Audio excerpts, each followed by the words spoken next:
What's up, YouTube? It's Alexgmonster. I am back. I've been posting about a month or so. I've been really busy. I had school. I'm doing school with that. I cut hours so I can do extra school so I can do it faster. The good news is that hopefully I'm going to be transferring around to Sac State this next upcoming year. So I'm looking really hard towards that. And I just forgot about YouTube, to be completely honest with you. I mean, I'm not sure how many other people that happens to, but I just forgot about it. I checked back and I saw I had like a little over 100 views. One video has like 170 views. I was like, oh snap, damn, people are actually watching this. Okay, cool. So it's kind of cool. It's cool to see that. Just showing that people are actually looking and watching some of my videos. I mean, it's fun. For me, it's just fun. Something to look back on. Something to share with other people. Okay. So it's tight. Let's see. Workout update. Let's see, I just now started heavyweight again. What ended up happening was I was having a breathing problem to where I was almost like hyperventilating because of some of the pre-workout I was taking. I had to stop that I stopped working out for like 2-3 days just to make sure that was that. And it took about a week and a half to really figure out that it was the pre-workout that was messing me up. You know, I'm somewhat of a pre-workout junkie. I had to have a stimulant. I had to have a pre-workout. I love having it. I take supplements for days. I take everything there is to take, you know. I'm sure many of you guys do that too and want the pre-workout to give it the extra boost.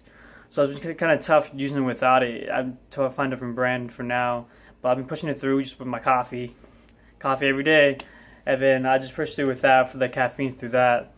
So the way I'm working out right now, I'm working out about 2 days in a row for sure.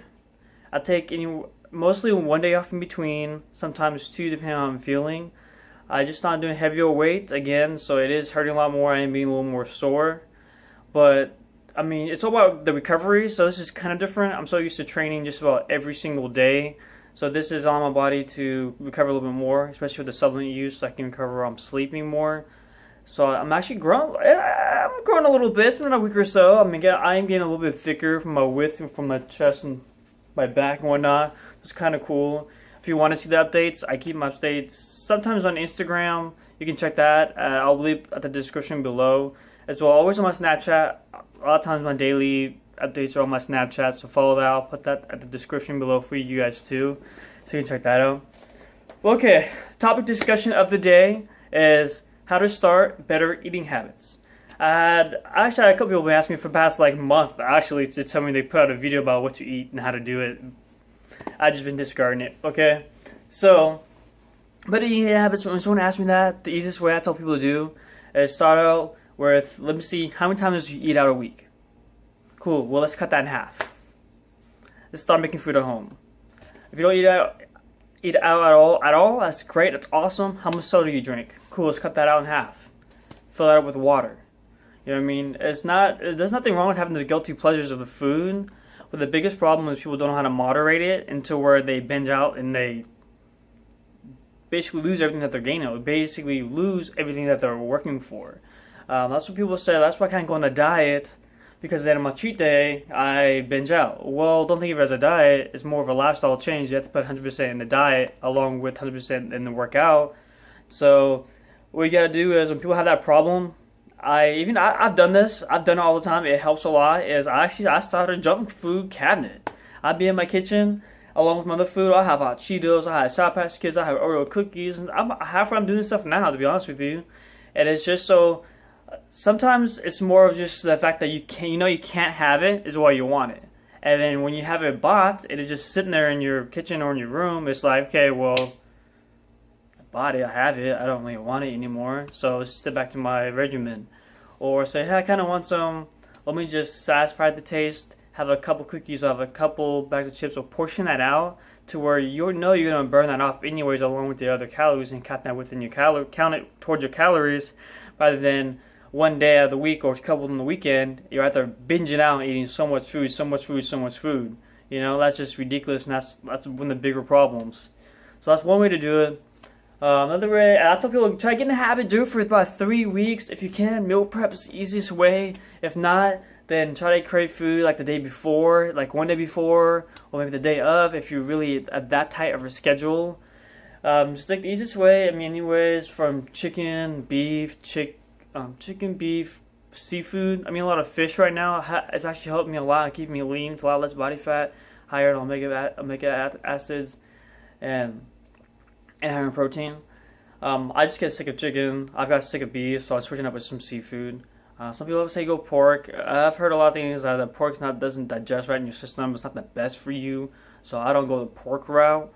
When it comes down to like vegetarians and their proteins, I'm not exactly sure. I am going to school to be a registered dietitian. So give me some time. I will come out with stuff like that as I keep learning to be able to help people out with that too. But until then, hope this helps one not. From there, people I think, oh, I can't eat rice, it's too many carbs. Oh, it's too many carbs, I'm gonna get fat. It's not the way it works. I mean, it don't digest, the glucose digests as a simple sugar or a complex carb, complex sugar, however you want to call it.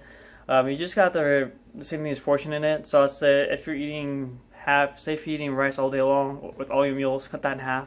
If you're trying to tone down, if you're trying to gain, I mean, I still try to cut that in half, but then I add my protein intake higher up. Just have lessen the portion of your rice. This way you're not consuming so much and it's less for your body to store. Unless you're doing like a leg day, if you're doing a leg day, then you can definitely carb up and get ready for that.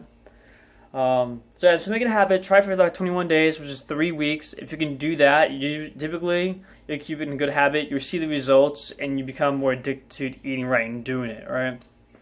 Let's see, so you cut your fast food, start cooking at home. Recipes, where people go wrong. Where people go wrong the most is when they're meal prepping or they're trying to cook at home food and they say, well, I get sick of my food. Well, are you eating plain food? Yeah, it's plain chicken, it's plain rice, and plain... Okay, well, stop eating plain food. Learn how to cook. Or look up recipes. Or try I know you don't have to use a lot of salt, but go use some spices. Like, I had this sriracha garlic spice I got from, like, Winco or something. I got for like $3. I use it on everything. It just smells and tastes so good. Or even heard about Flavor Gods out there. Try that out. They have some good flavors out there, too. It's just add a little spice to it when you get sick of it, or look at different recipes, and you can create different ways. You have to be creative especially when it comes to like this type of thing. I mean, everything's all under the umbrella of bodybuilding and whatnot. That's just the diet portion of it. You learn how to eat a little bit differently, cook a little bit differently, whether you're baking, whether you're frying, searing, etc.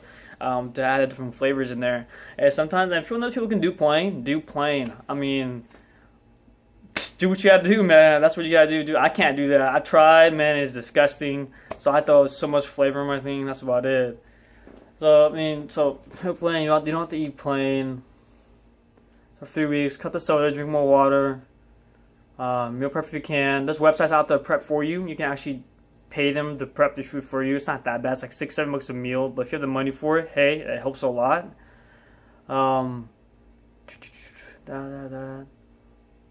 And that's basically that's really my tip, to be honest. I mean, if you have any questions about it, or if you have any other opposing views on it, put it down in the comments. Or if you want to have the idea for the next topic for next week, put it down in the comments.